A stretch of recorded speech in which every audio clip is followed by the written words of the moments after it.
Bom dia, boa tarde ou boa noite, todo mundo bem por aí? O quê? Sim, sim. O senhor vai bem, senhor diretor? Sim, sim.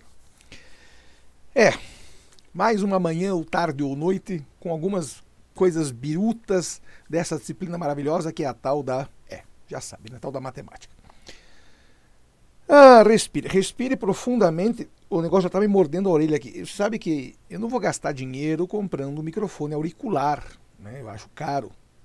Então, claro que eu fiz o meu próprio. Ficou bem bom. Não machuca a orelha, fica bem bom. Às vezes economia, a gente chama de economia burra, às vezes é o preço pelo qual se paga. Você economiza lá na aquisição de microfone auricular decente, e daí tem aí como consequência o tal do arame mordendo a sua orelha. Mas faz parte. Eu vou embora do canto porque temos um monte de coisa legal. Nós vamos conversar sobre várias coisas aqui na Pedra 3210. Muito bem, eu não estou no canto. Vou ficar aqui no cantinho. Estou aqui. Já me viu? Tchau. Preciso contar algumas coisas para algumas pessoas.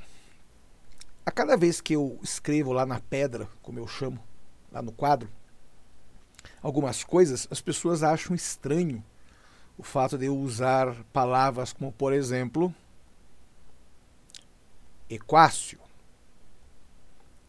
grafada com aquele AE juntos, com V e com T, e isso não é lido a equivatio, como diria um colega nosso. Equácio, A e E juntos, lá no latim antigo, eram lidos como E. O V, já lhes contei, tinha som de U. E o T tem som de C. Equácio. Que quer dizer em latim, já sabe, igual. Então, equação. Eu vou dizer uma coisa aqui importante para os senhores, para que os senhores não confundam todas as coisas. Equação. Eu tenho um lado igual a um outro lado. Isso é uma equação. Um lado igual ao outro. O grau da equação irá determinar quantos resultados eu tenho que satisfazem aquela nossa condição. Por exemplo, eu tenho assim, x mais 4 tem que ser 6. Bom, não sei se vocês sabem, isso aqui é de primeiro grau. Quando não aparece o expoente do x é porque é 1. Então o que você faz?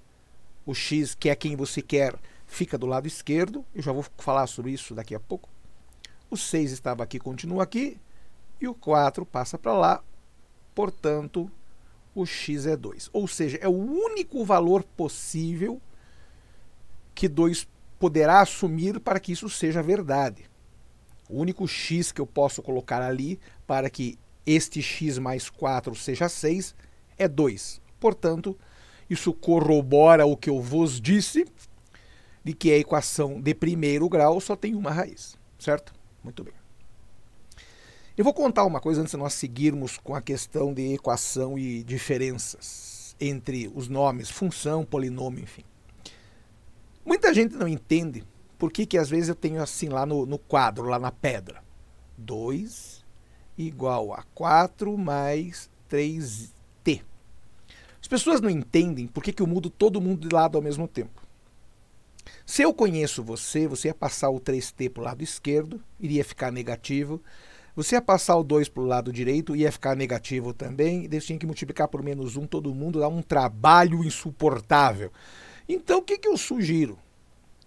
Quando o que você quer está do lado direito, e você precisa calcular, nesse caso, o t, você pega todo este povo aqui, não pega só o 3t, não. Você pega todo este povo e passa para o lado esquerdo.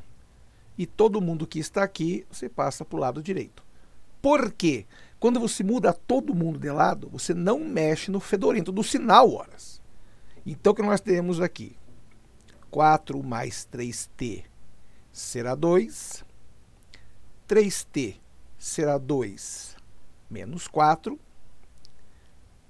3t será menos 2. Portanto, o t menos 2/3. Então, de novo, nós temos apenas um valor de t que satisfaz. Ué, mas não é só a quando é x? Não, filhinho, eu falei 300 vezes, a letra pouco importa. Aqui o t, que é a nossa letrinha, está elevado à primeira, como estava aqui também, né? Se está elevado à primeira, eu só tenho uma solução. Eu tenho apenas uma solução. Só que eu vou contar algumas coisas para os senhores. Não é porque o t, ou o x, ou o alfa, ou o ômega, ou o lambda, ou seja lá o que for, está elevado à primeira, que eu terei que ter terei que ter é bom, né? Que eu precise ter uma solução. Por exemplo, eu vou chamar de alfa. Por quê? Porque a letra grega eu chamo como eu quiser. 2 alfa mais 3 será 4 mais 2 alfa. Veja, eu tenho 2 alfa do lado esquerdo, 2 alfa do lado direito. Exatamente o mesmo valor, exatamente o mesmo sinal. Lembrem que ambos estão elevados à primeira. Quando não aparece, o grau é 1. Ou seja, na sua cabeça eu teria que ter uma solução. Só que eu vou contar uma coisa que talvez os deixe tristes. Esta equação não tem solução. Por quê? Veja que eu tenho 2 alfa aqui e exatamente a mesma coisa aqui. Se você fizer aquilo que você sempre fez, passar a letrinha junto com as amigas dela e passar o numerinho para cá, o que nós teremos? 2 alfa que já estava aqui, que é esse. Esse que está aqui é positivo, então ele vai mudar de valor, de sinal, desculpem, vai ficar positivo. O 4 é negativo, desculpe. O 4 estava lá, continua lá. O 3, que estava do lado esquerdo, passará para o lado direito com o sinal trocado. 2 alfa menos 2 alfa dá 0. 4 menos 3 dá 1. A pergunta, em que... Vamos fazer um decente, diretor? Mas a mesa já começa cedo assim? Em que universo, em que planeta, com que civilização, se é que dá para chamar de civilização, porque segundo alguns a nossa é civilizada, imagine se não o fosse. Em que planeta 0 igual a 1? Nunca vai ser. Nunca vai ser. Eu poderia ter feito isso antes. Descoberto que não tem valor. Simplesmente sumindo com o 2 alfa de cada lado. Então faço-vos a mesma pergunta. Quando que 3 é igual a 4? Nunca. Jamais. 3 vale 3, 4 vale 4. Ou no caso do retângulo azul, 0 vale 0, 1 vale 1 horas. Então não é porque está elevado à primeira ou à 12ª que tem que ter, respectivamente, 1 ou 12 valores que confirmem essa equação. Então cuidem. Há casos que por exemplo, esse que nós vos apresentamos, onde eu não tenho solução, certo? Não tem nenhum alfa que eu coloque ali que satisfaça. Mesmo porque, vamos tentar pensar agora que nem gente grande. Então eu vou repetir aqui a equação. 2 alfa mais 3 será 4 mais 2 alfa. Veja, como é que eu vou somar alguma coisa com 3 e vai dar a mesma coisa que eu somar esse cara, seja lá quem for, com 4? Como é que eu somo um número? Já que alfa é um número, 2 alfa vai ser um número também. Como é que eu somo alguma coisa com 3 e ele vai dar a mesma coisa que se somar ele com 4? Não faz o mínimo sentido. Então, realmente, não tem solução. Certo? Então, isso é uma equação. Alguma coisa de um lado, alguma coisa do outro. Quando que é polinômio? Então, polinômio, poli, muitos, nômio, nomes ou termos. Quando eu tenho algo assim, x a terceira mais 4x mais 6. Isso é um polinômio. Não está escrito igual a nada, não tem y do lado esquerdo, ele é simplesmente um polinômio. O que é que tem que fazer? Depende. Às vezes a banca pede quem são os zeros desse polinômio. Na verdade, você vai ter que calcular as raízes do polinômio. Lembrando que é grau 3, então teremos 3 raízes. Ou seja, eu terei x', x 2 linhas, x 3 linhas. Certo? Simplesmente confirmando aquilo que eu lhes disse. O grau do polinômio é a quantidade de resultados que ele terá para que nós tenhamos, por exemplo, nesse caso, quem são os zeros do polinômio. Isto aqui irá causar um p de x como sendo zero. Ou seja, exatamente o que você faria lá na equação. Ou seja, você iguala o polinômio a zero e acha quem são os valores de x que irão satisfazer isso. Tá, agora, lembre, se a banca não disser coisa nenhuma, p de x é só um polinômio. Não está igual a nada, não é função, não é absolutamente nada. Certo? Lembre que o grau do polinômio, grau de um polinômio, é n, ou seja, o maior expoente. Então, se o grau é o maior expoente, se eu tiver, neste caso, como tenho, o maior expoente como sendo 3, este polinômio terá grau 3 horas. Isso quer dizer que eu terei, caso a banca vos peça os zeros do polinômio, iremos ter 3 respostas. 3 valores de x irão ocasionar um zero aqui, certo? Muito bem. Isso é polinômio. Então já vimos a equação, uma coisa é igual a outra, ou você descobre quem é o x que vai tornar isso verdade, ou seja, para qual valor de x isso vai ser realmente igual, quando que x mais 4 é igual a 6, nesse caso só quando x for 2. Polinômio simplesmente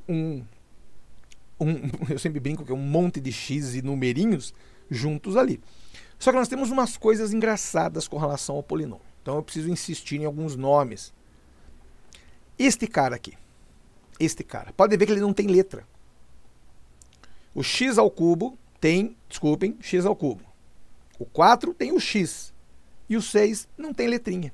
Então este cara aqui é chamado de termo independente, porque ele não depende do x. Por quê?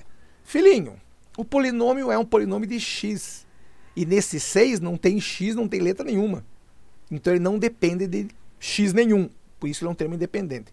Se o x for zero, isso aqui some e fica só o 6. Claro para todo mundo? Muito bem.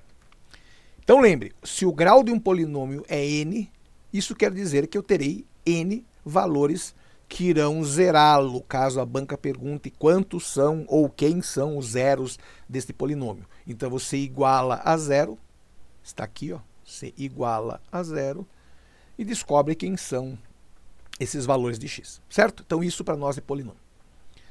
Quando a banca fala em função, daí a coisa muda de figura, porque eu terei y sendo função de x.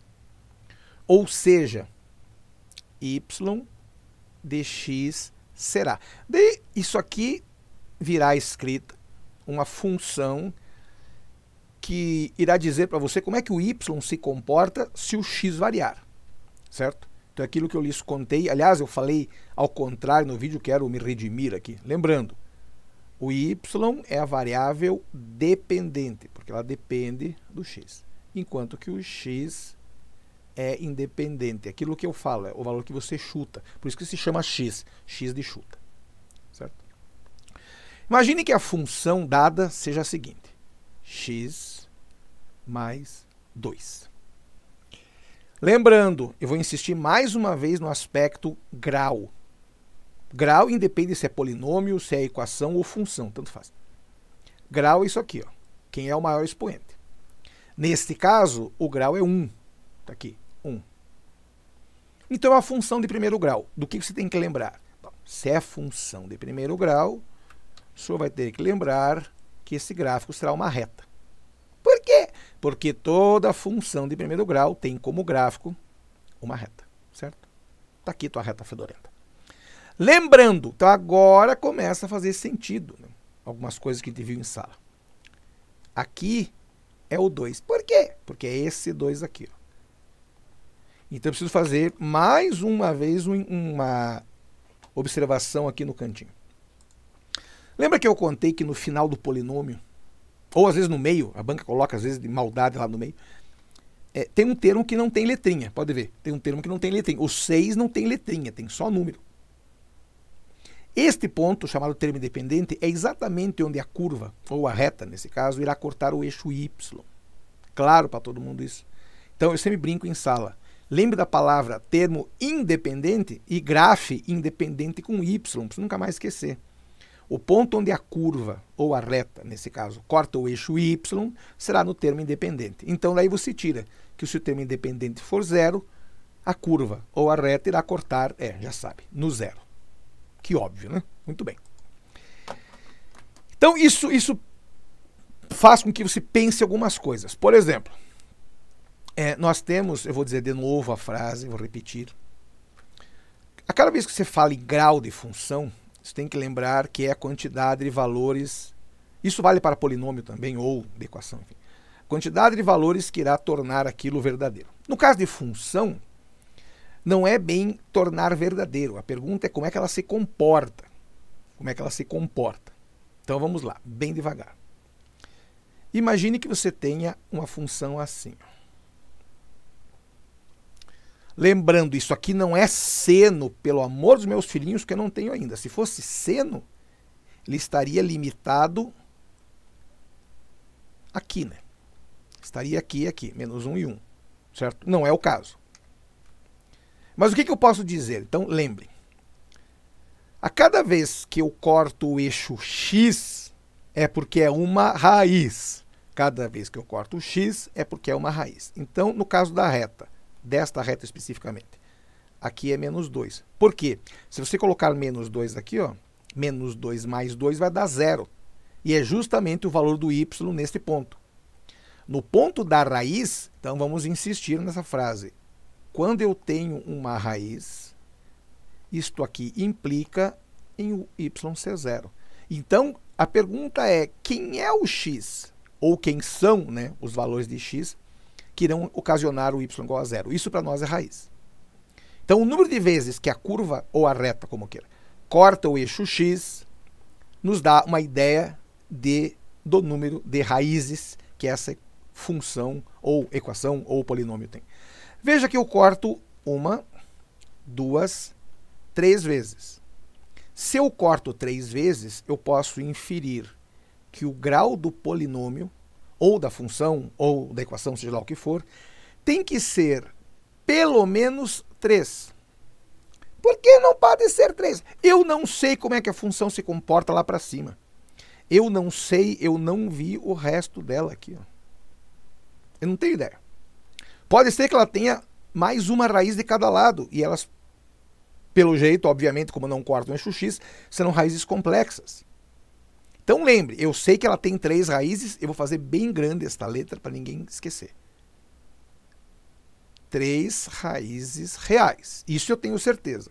Se ela cortou o eixo x, eu consigo ver, né, no gráfico que ela está cortando no x, literalmente no x, no eixo, tem 3 valores aqui, ó. 1, 2, 3. Se eu consigo vê-los na reta, é porque essas raízes são reais. Então, se essas raízes são reais, o grau desse polinômio, pelo menos 3 vai ser. Certo? Pelo menos 3 ele vai ser. Claro para todo mundo? Sim, sim. Então, pelo menos de grau 3. Pode ser, não estou afirmando nada, mas pode ser que ele tenha uma raiz aqui e outra raiz aqui, ó. Então ele vai ser de 5º grau, certo? Mas eu não sei, eu sei que no ponto de vista dos reais, ela tem 3 raízes. Agora, veja que eu contei para vocês 300 vezes e vou insistir mais uma vez com relação a isso aqui, ó. A curva ou a reta corta o eixo y, mais uma vez, y, no termo independente. Se corta no termo independente, isso daqui para nós vai ser justamente o termo independente, que aqui neste caso é 0. Por quê? Porque a curva cortou exatamente no x igual a 0, y igual a 0, ou seja, cortou na origem. Então eu posso garantir que o termo independente é 0. E outra coisa eu posso dizer, que uma das raízes também é 0. Mas que coisa bacana! Lembrem, quando a curva corta o eixo y, ela o faz no termo independente, certo? Certo. Mas se o termo independente for 0, uma das raízes será o próprio 0.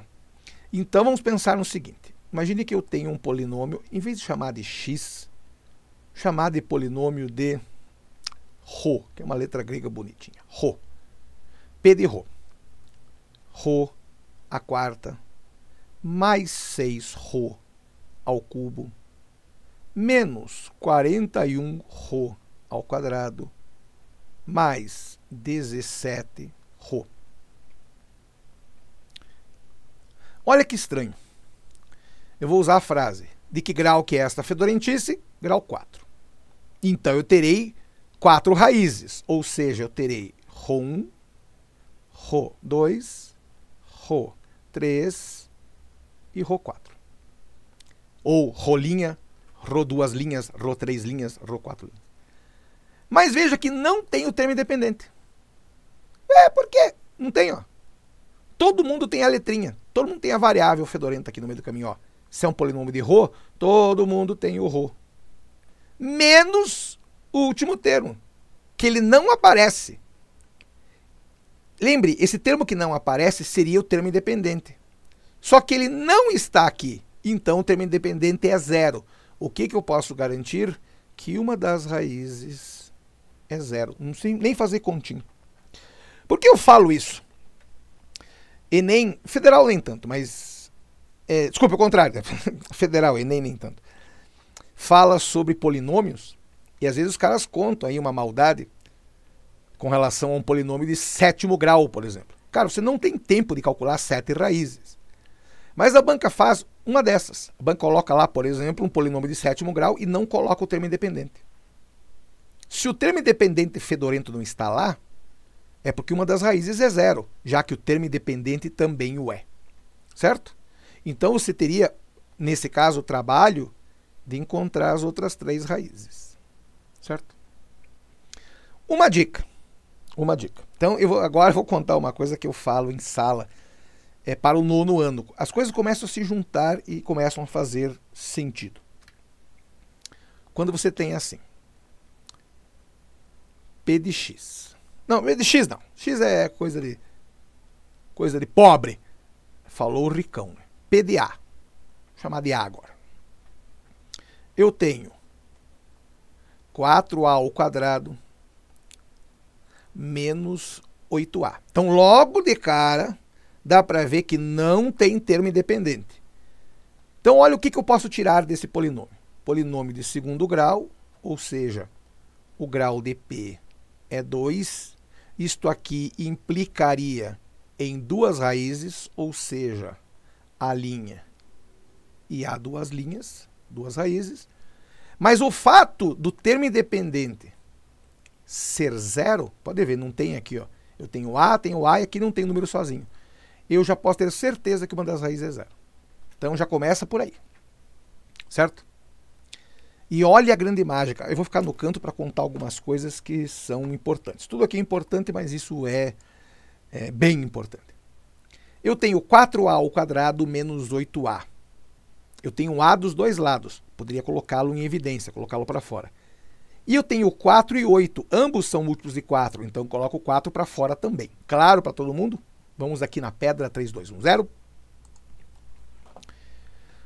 Veja, quando você faz a fatoração, e fatoração para nós é você colocar elementos que são comuns, né, para fora, isso só vale se eu realmente puder colocá-los para fora. Múltiplo de 4, múltiplo de 4. A. Então, o que eu faço? Coloco 4A para fora.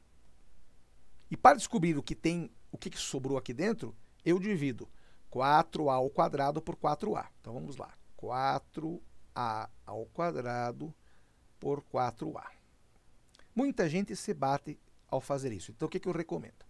4A ao quadrado é a mesma coisa que 4 vezes A, já que quem está ao quadrado é o A, né? E embaixo continua 4A. Este 4 vai embora com este 4, este A vai embora com este A, nos sobra apenas o A. Certo? De forma análoga, eu tenho 8A dividido por 4A. Como o senhor deve imaginar, o A fedorento vai embora com o outro A fedorento. 8 sobre 4 dá 2, portanto, eu terei 4A que multiplica A menos 2. Certo? Sim. Sim. Olha que engraçadinho. Se você quer descobrir quem são as raízes, ou seja, o valor que zera, os valores que zeram esse polinômio, você tem que lembrar o seguinte: isto daqui vezes isso daqui vai dar zero. Certo? Isto vezes isso dá zero. Engraçado, se eu tenho um produto XY sendo zero, o que eu posso afirmar? Ou o x é zero, ou o y é zero, ou os dois são zero. Então, no primeiro caso, a gente já descobriu que o A vale zero. Porque imagine, se o A for zero, 4 vezes A é 4 vezes zero. Zero vezes alguém dá zero, então isso aqui só confirma a nossa primeira impressão a respeito desse polinômio onde o A seria zero. A segunda ideia, então, o que eu tenho? Isso daqui sendo igual a zero. Então vamos lá. A menos 2 igual a zero, portanto, o A igual a 2. Estão aí as suas duas raízes fedorentas. Vamos ver se funciona. Então eu vou lá no cantinho de novo para contar algumas coisas. Olhe bem para a carinha da equação. 4A quadrado menos 8A. Se o A for zero, 4 vezes 0 ao quadrado, 0. Menos 8 vezes 0, 0. 0 menos 0, 0. Se o A for 2, 2 ao quadrado, 4. 4 vezes 2, 8. 8. O A, de novo, é 2. 8 vezes A, 8 vezes 2, 16, mas não dá. Não, peraí. E agora? Então vamos lá, segure aí. Olha que coisa de gente biruta. Se o A for zero, ok. 0 ao quadrado dá 0, vezes 4 continua sendo 0. 8 vezes A dá 0, 0 menos 0, ok. 2 ao quadrado, 4. Não 2, né, filhinho? 2 ao quadrado, 4. 4 vezes 4, 16. 8 vezes 2, que é o A, 16. 16 menos 16, 0. Ah, é verdade. Eu me confundi porque achei... então cuidado. O A é 0 e o outro A é 2. Isso só confirma que nós temos dois valores, duas raízes. Eu vou insistir mais uma vez na palavra. Quando você ouve falar em raiz de um polinômio, de uma equação ou de uma função, isso quer dizer o seguinte: qual o valor de x, ou nesse caso de A, que fará com que o seu y, ou seja lá quem for que esteja do lado esquerdo, seja zero. Isso para nós é raiz. Não é briófita, nem pteridófita, nada disso. Raiz para nós é raiz de uma equação. Quem são os valores das letrinhas que irão ocasionar o y sendo zero. Claro para todo mundo, isso para nós é equação, ou função, ou polinômio. Certo? Lembrando que polinômio não está igualado a ninguém, simplesmente é p de x igual a isso.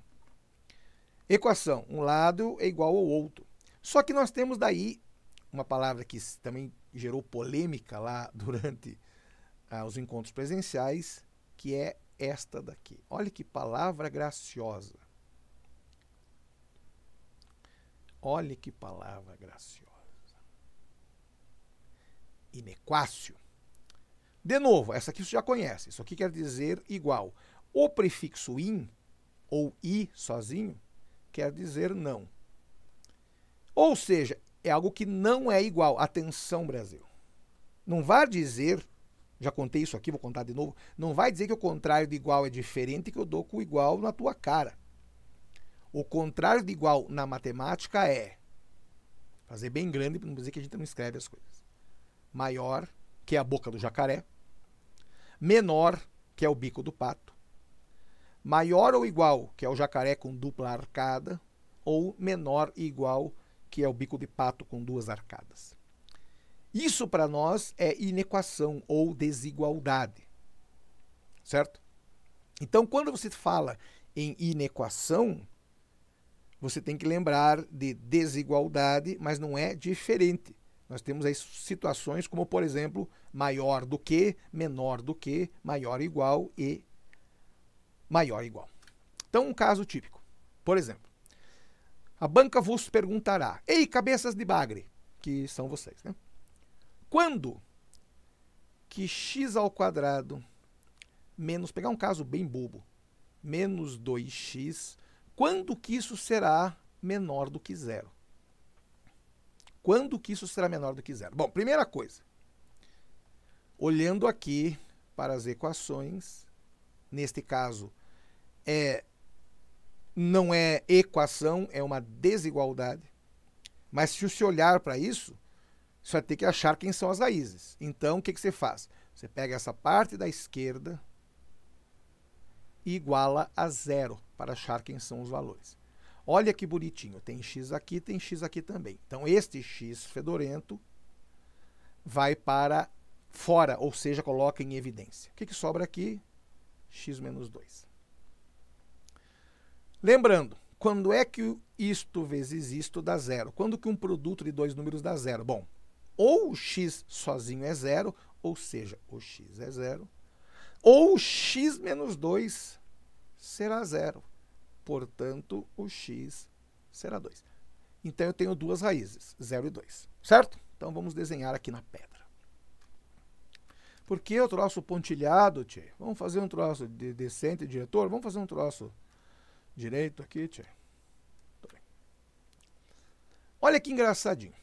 Eu tenho uma parabólica, ou seja, x ao quadrado, segundo grau é sempre parabólica, x ao quadrado, de novo, mais uma vez, x ao quadrado, segundo grau, com raízes em 0 e 2.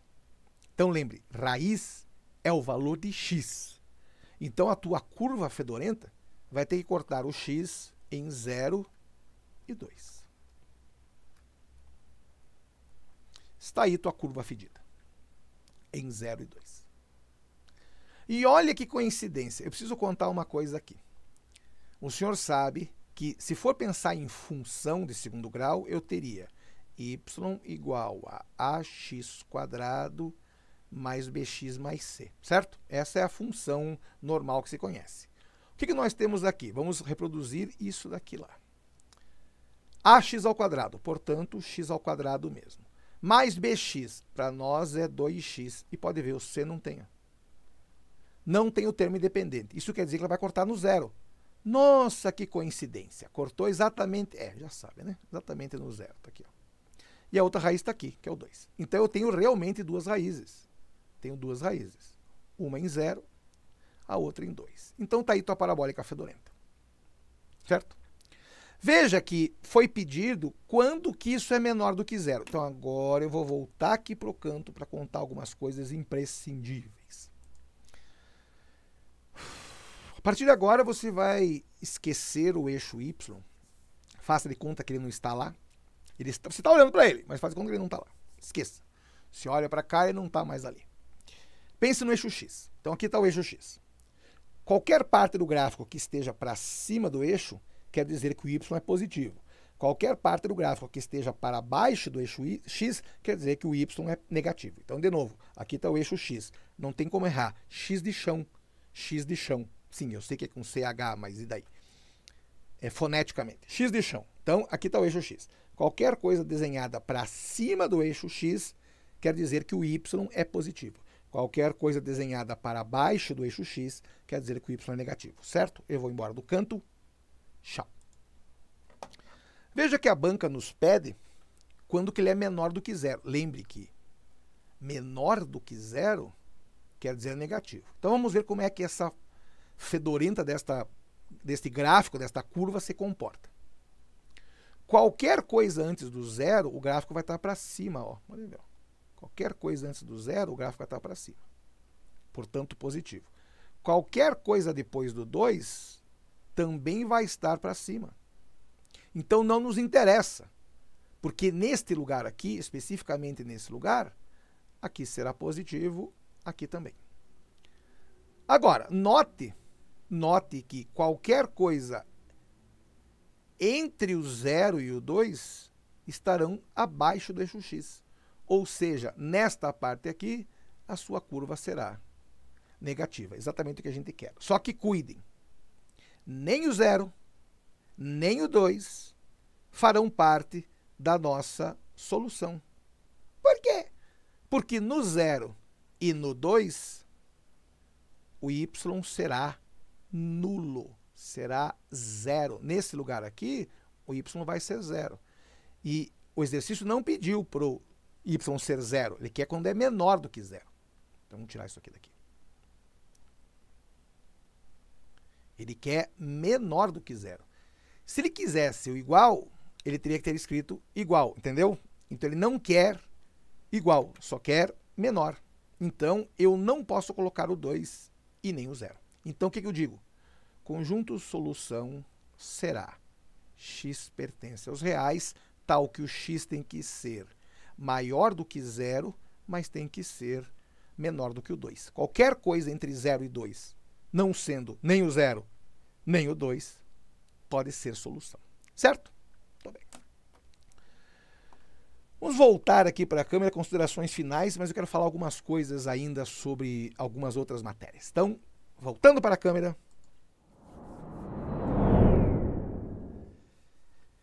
Eu faço questão de contar sempre a questão do latim por vários motivos. Primeiro que estamos num continente chamado continente americano, mas essa parte aqui de baixo chamada de América Latina, porque a origem dos idiomas é o latim. Vai dizer que nunca tinha pensado nisso? Imaginei que não. Nessas horas eu pergunto, cadê os professores? Cadê os professores de verdade? Estava comentando esses dias com um amigo, somos amigos há mais de 40 anos nós nos conhecemos. Então a gente sempre fala, nós somos cefetianos, né? Hoje chama-se UTF-PR, e nós estudávamos, realmente as coisas eram ensinadas. Não tinha esta bobagem de influencer, nem de youtuber, nem de edutuber, nem essa cretinice toda. E a gente aprendia, estamos falando dos anos 80, e aprendíamos de tudo. Não latim, porque a nossa geração não pegou o ensino de latim na escola. A geração da minha família, minha mãe e meu pai, essa geração pegou. Nós não, infelizmente. Mas a frase custa o povo de química, por exemplo, dizer por que o símbolo do chumbo é Pb? Vocês sabem por quê? Pois é. Plumbum, em latim. Plumbum. Por quê? Não pode rir. Plumbeo quer dizer cinza. E o chumbo, não sei se sabe, é da cor, cinza. Olha que coisa engraçadinha. Tem um país aqui vizinho nosso chamado Argentina. Ele é banhado por um rio chamado Rio da Prata. Rio da Prata. Prata na tabela periódica é Ag. Ag vem de Argentum. Argentum, Argentina. Claro que eu tenho certeza que nunca ninguém lhes falou isso. Obviamente que ninguém lhes falou. Mercúrio, não pode rir. Por que Hg? Por que não é Me de mercúrio? Não, filhinho. Hg. Hidrargyrus. Hidro, água. Argyrus, lembra argentum, ou seja, prata líquida. Já viu Mercúrio como é que é? Ele é da cor, já sabe, prateada. Então, olha como isso faz diferença, velho. Eu tenho pena, eu já disse isso em sala, pena não, pena é uma palavra muito pesada. Eu tenho compaixão da geração de vocês e das que estão por vir. Por quê? Nada disso é ensinado. As pessoas vomitam um monte de bobagem em sala de aula, ou se não nas redes sociais, e curtida, e like, vamos só arrumar uma coisa aqui, pronto. E curtidas, e likes, e dancinhas, e afins, mas ninguém ensina coisa alguma. Isso não é cobrado mais. Não é questão de cobrar, chama-se conhecimento. Você sabe que a palavra ciência, eu vou até desenhar aqui, isso aqui vale a pena desenhar. Eu vou escrever aqui na pedra, porque é bonito, a palavra bonita. Aqui na pedra é 3, 2, 1, 0.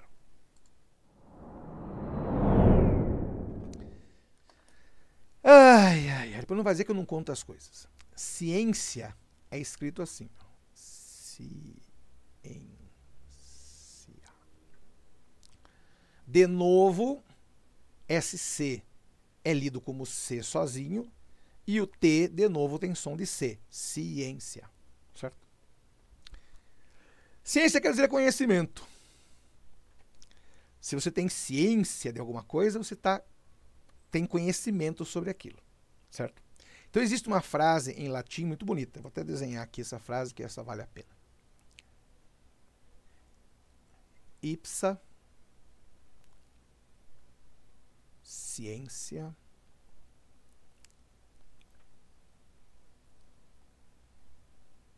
potestas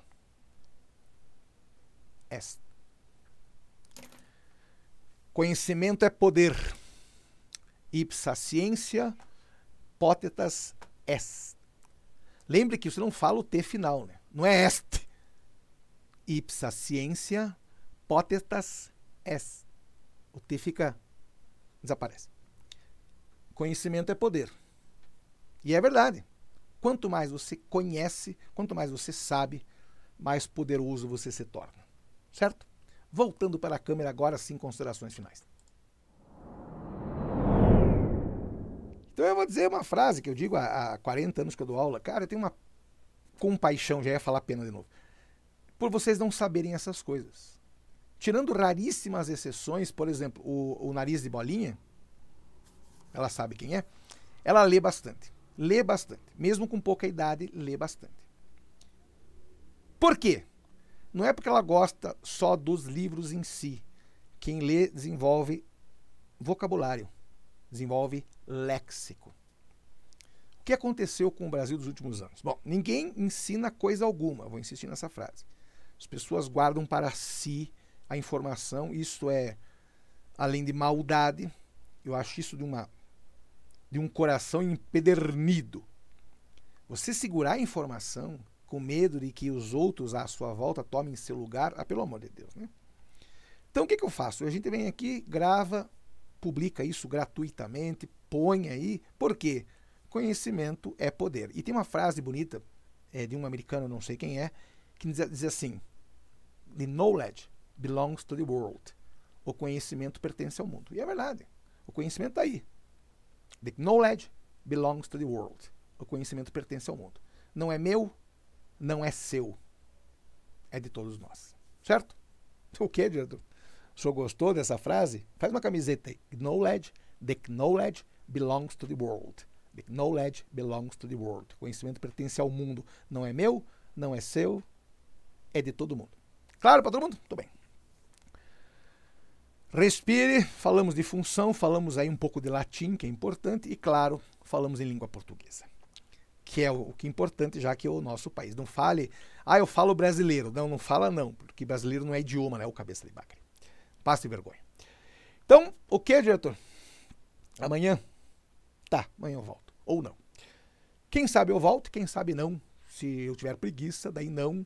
Caso eu não tenha, voltarei ou não. Segure aí, que daqui a pouco eu sempre volto. Um grande abraço.